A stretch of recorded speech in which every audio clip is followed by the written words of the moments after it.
Bonjour à tous, bienvenue sur ma chaîne YouTube. Bon, désolé si j'ai mis un peu plus de temps à sortir cette deuxième vidéo. Nous allons continuer notre formation en Photoshop et aujourd'hui nous allons un peu plus voir les outils en détail. Nous allons également parler des calques, des styles de calque, des calques de réglage, des options de calque, des modes de fusion, masque de crêtage, etc. Alors pour cette vidéo, nous avons la possibilité soit d'importer une image en cliquant sur Fichier importer, sinon de déplacer et glisser l'image dans Photoshop. Lorsqu'on rajoute une image, il y a un nouveau calque qui s'est créé automatiquement ici. Alors, nous allons ensuite retourner dans les outils.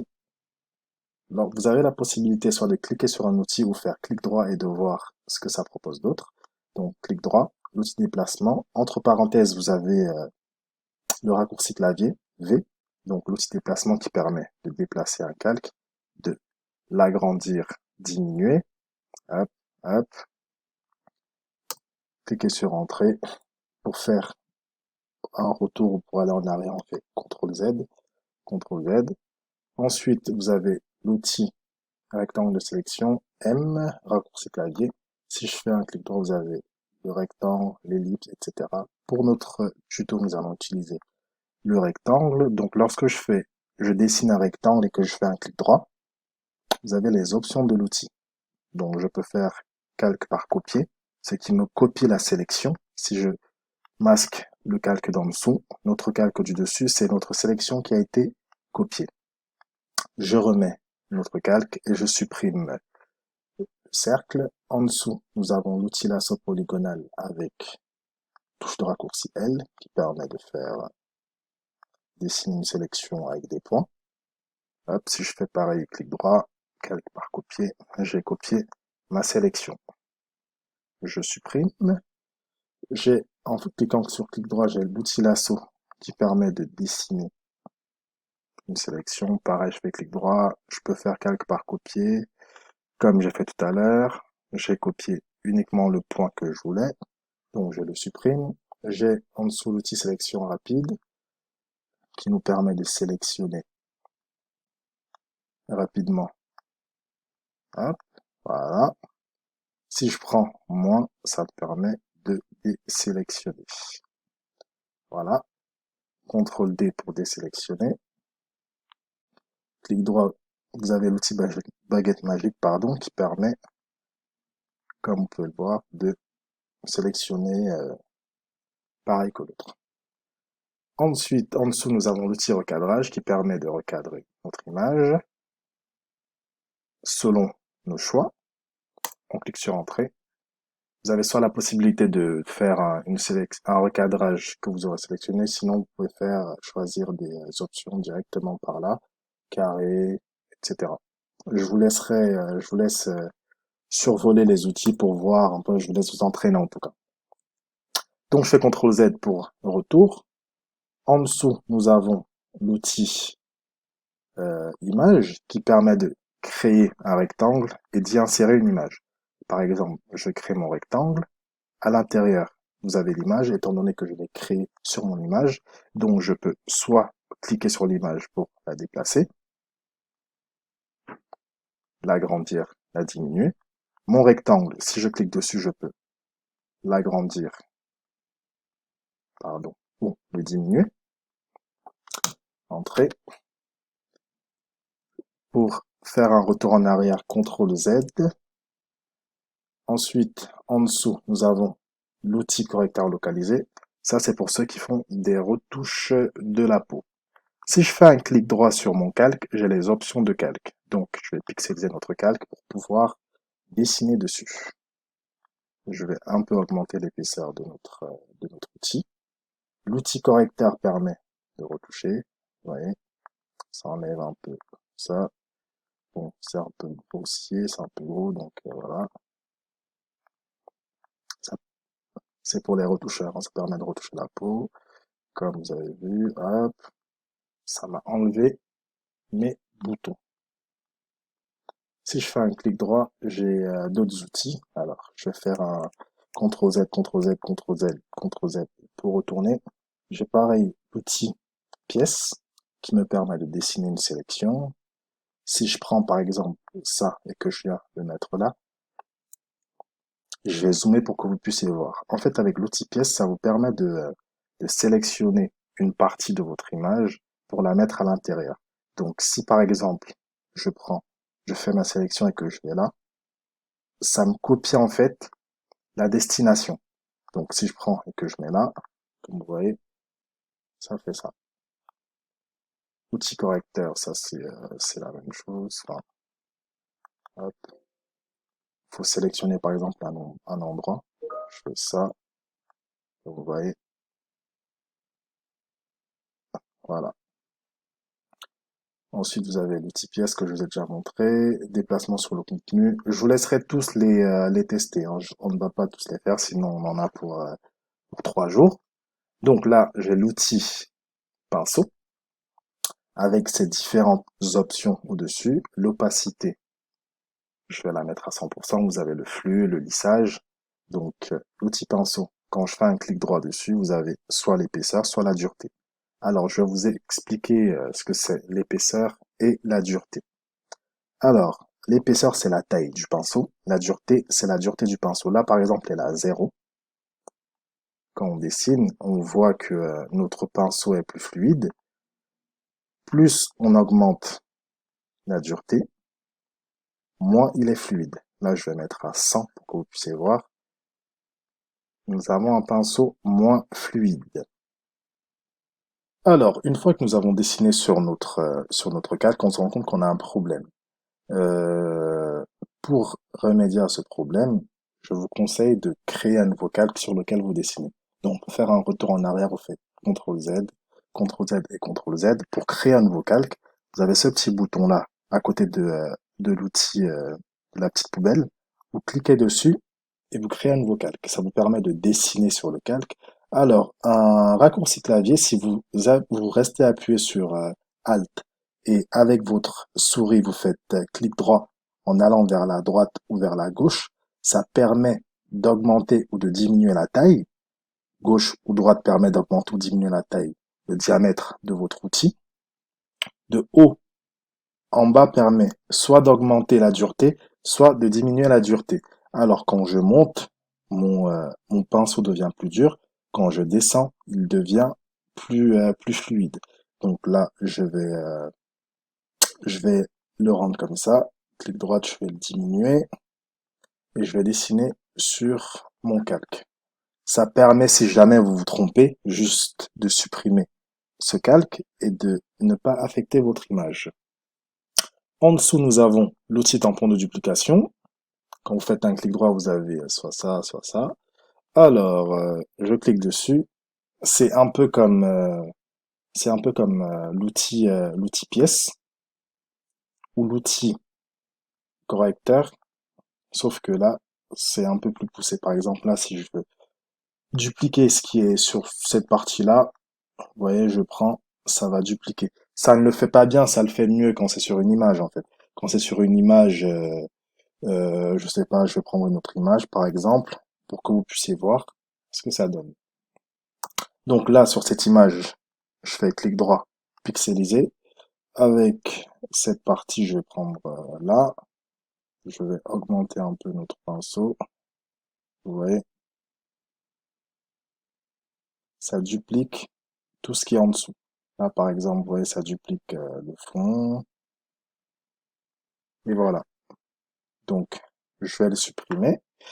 Alors, en dessous, en forme d'historique, ça ne sert à rien. En dessous, c'est l'outil gomme qui permet de gommer une image. Hop. C'est pareil que le pinceau. La taille, clic droit, Alt, clic droit en allant vers la droite, augmente. Alt, clic droit en allant vers le haut, l'opacité. Lorsque vous supprimez avec une opacité boule, ça permet de faire un truc un peu flouté comme ça, un peu diffus, un peu pour mieux se fondre dans l'image. CTRL Z, CTRL Z. On va supprimer ça. Alors, là, c'est l'outil dégradé qui vous permet de faire des dégradés. Je vous laisserai les survoler, hein. Là, pareil, l'outil goutte d'eau qui vous permet de... hop, je vais pixeliser notre calque, qui permet un peu de faire des espèces de flou sur les images quand je fais un clic droit. outil netteté, hop, rendre un peu plus net,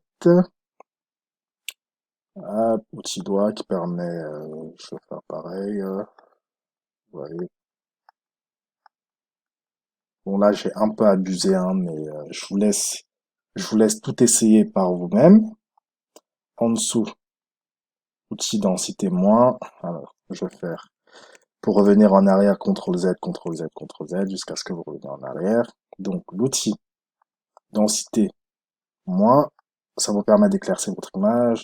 Densité plus, d'assombrir votre calque.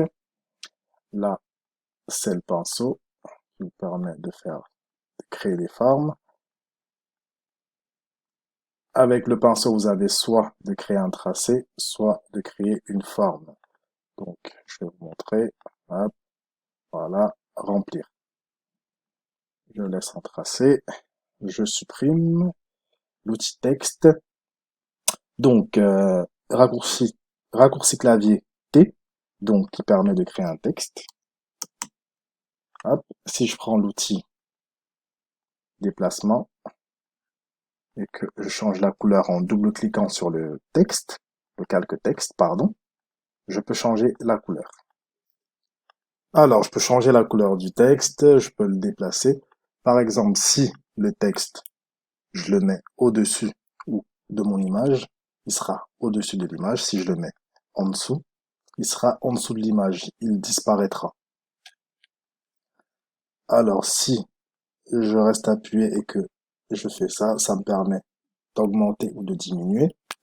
Si j'appuie sur le côté en maintenant Shift, ça me permet d'élargir sur la droite, élargir en hauteur. Hop. Si je désélectionne Shift et que j'appuie sur un des côtés et que j'étire sur un des côtés, pardon, ça me permet d'agrandir ou de diminuer mon texte. Alors, ensuite, cette fois, je vais vous montrer les différents modes de fusion. Pour ce faire, je vais prendre une nouvelle image. Donc, je vais mettre le calque texte au-dessus de mon image. Je vais supprimer l'image d'en dessous. Et je vais vous montrer les différents modes de fusion. Les modes de fusion, ce sont les différents modes de fusion de votre calque sur une autre image. Par exemple, là, ça permet de voir plus ou moins ce qu'on peut faire. Il faudra essayer avec vos différents calques. Par exemple, sur une composition comme celle-ci, si par exemple je veux accentuer les effets de lumière et que je prends une lumière, je vais prendre celle-là. Pour que la lumière s'incruste bien, je vais diminuer en étirant les côtés. Donc là, vous remarquerez que pour que la lumière, pardon, se fond dans la masse, je vais prendre celle-là par exemple, et je vais masquer le reste. Alors, je vais l'agrandir. Si je le mets en normal, vous voyez que c'est juste une lumière normale, alors que si je change le mode de fusion et que je le mets en superposition, vous voyez que ça me fait un faisceau de lumière. Si je duplique notre calque, c'est-à-dire le doubler, en faisant CTRL-J, vous voyez que je peux faire de jolis effets de lumière. Et ça en changeant le mode de fusion. Je vais vous montrer également les calques de réglage. Ça, je le remets en normal. Hop. Je vais vous montrer un peu à quoi servent les calques de réglage. Alors, pour avoir les calques de réglage, vous cliquez sur ce petit bouton-là. On peut avoir soit un dégradé, soit on va prendre par exemple teinte saturation. Teinte saturation, comme vous l'avez constaté, vous avez un petit onglet avec cette option-là. Teinte, ça me permet de changer la teinte de l'image. Hop, la saturation permet de désaturer. Et luminosité permet d'augmenter ou de diminuer la luminosité. Si je ne veux Je vais par exemple, je vais remettre le texte. Alors, je vais me remettre sur mon calque de truc. En changeant, ça me change tout ce qu'il y a sur l'image. Quand je vais vers la gauche ou la droite, ça me change tout ce qu'il y a sur l'image. Si par exemple, ce réglage, je ne veux l'appliquer que sur un seul calque, vous avez ce petit bouton-là. Ce petit bouton-là, c'est ce qu'on appelle le masque d'écrêtage. Ce réglage ne va s'appliquer que sur mon calque texte, par exemple. J'appuie dessus et si je change, cette fois, ça ne va changer que mon texte. Si j'enlève le masque d'écrêtage et que par exemple je veux uniquement l'appliquer sur mon image d'arrière-plan, je le fais. Si je la mets au-dessus de mon image d'arrière-plan en appuyant sur le petit bouton, ça me permet de ne mettre cet effet que sur mon calque du fond. Donc voilà. Alors, je vais vous montrer également les styles de calque. Je vais appliquer par exemple un style de calque sur notre texte. Les styles de calque, c'est ce qui est généralement appliqué sur surtout sur du texte, etc.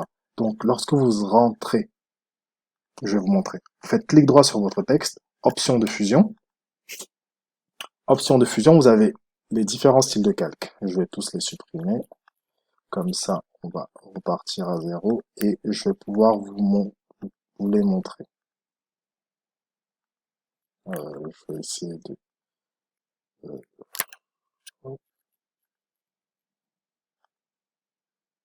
Bon, je vais vous montrer excellent.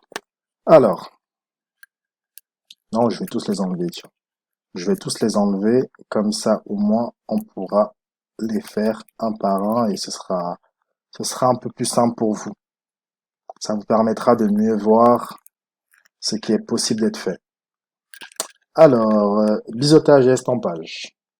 Biseautage et estampage, c'est ce qui permet par exemple de créer un biseau sur votre texte. Biseau interne, biseau externe, pardon. C'est ce qui fait les contours, ces contours-là, comme vous pouvez le constater. Biseau interne, ça le fait à l'intérieur. Ça, c'est la profondeur, la taille, le flou.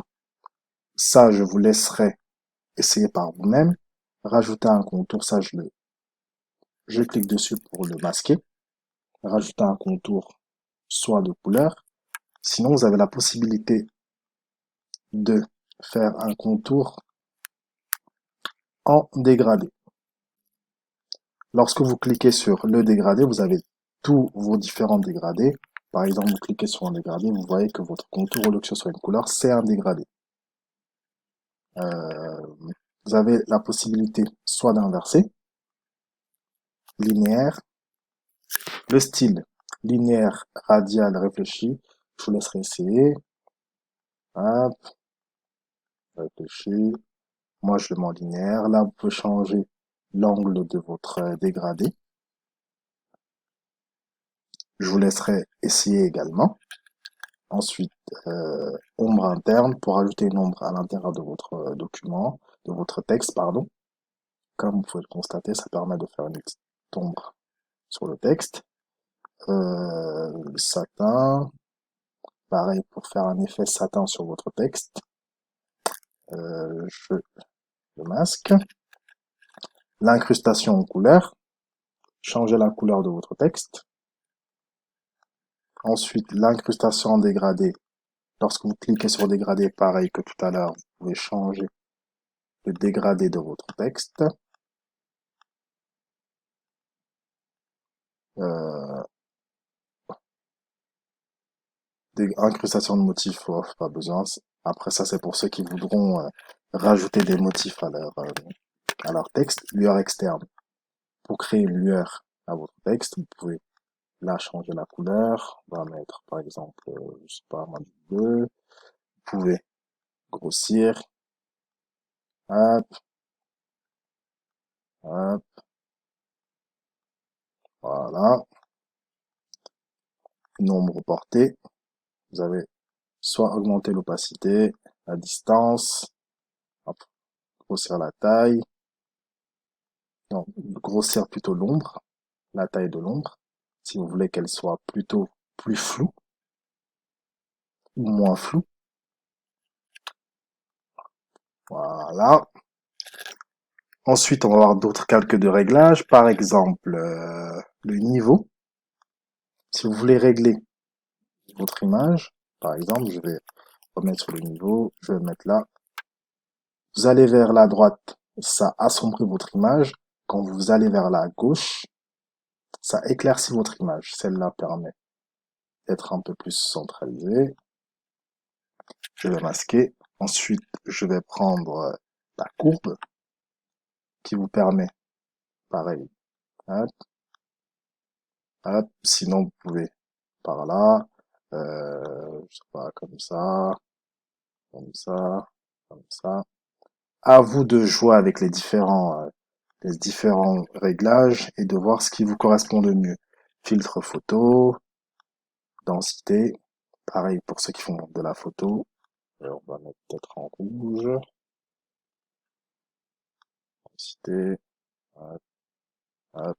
Pareil, vous pouvez changer le mode de fusion pour voir ce que ça fait. Hop, je vais le supprimer. Je vais supprimer tout ceci. Et je vais vous montrer un peu à quoi ce que c'est un masque de fusion et à quoi il sert. Alors, lorsque vous avez une image comme ça et que vous voulez appliquer un masque de fusion, vous appuyez sur ce petit bouton-là. Vous avez un nouveau masque qui se crée. Vous avez la possibilité de venir dessiner, au lieu de dessiner sur votre image ou de dessiner sur un nouveau calque, par exemple, vous supprimez quelque chose, vous pouvez venir le dessiner sur votre masque de fusion avec le pinceau. Pour pouvoir dessiner sur votre masque de fusion, il faut que vous utilisiez le pinceau noir. Si vous voulez changer la couleur du pinceau, raccourci clavier X qui vous permet de passer du noir au blanc ou du blanc au noir, du moins de la couleur de l'arrière-plan au second plan. Ça peut être une couleur que vous aurez choisi rouge, je sais pas, voilà, on va faire ça, X, Y, voilà. Sachant que sur un masque de fusion, là, vous avez vu, j'ai voulu mettre du rouge, je n'ai pas pu mettre du rouge. Sur le masque de fusion, vous ne pouvez utiliser que du blanc ou du noir. Donc là, je vais mettre du noir pour pouvoir dessiner sur mon masque de fusion.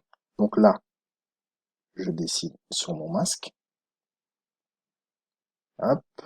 Si je fais clic droit sur le masque, je peux désactiver le masque. Mon image est à nouveau normale. Je réactive le masque. Je vais vous montrer un peu plus. Je vais mettre une image. Voilà. J'ai envie de faire un masque de fusion. Je clique sur le petit masque et le masque de fusion en fait vous permet, je supprime un parce que voilà, le masque de fusion en fait vous permet de travailler sur un calque sans forcément le déformer ou sans forcément gâcher votre calque ou dessiner directement sur votre calque. Vous pouvez soit créer un masque de fusion, créer un nouveau calque et dessiner dessus. Donc voilà, je vous invite tous du coup à essayer les différents outils et essayer les différents modes de fusion, à quoi ils servent et les différentes options. Je vous laisse tous les survoler et vous entraîner car c'est en s'entraînant que qu'on devient meilleur. Donc voilà, on se retrouvera sur une prochaine vidéo où je pense que je vous montrerai un peu ce que je fais, ce que je sais faire. Et dans d'autres vidéos, je ferai des tutoriels où je vous montre comment je réalise des compositions, les différents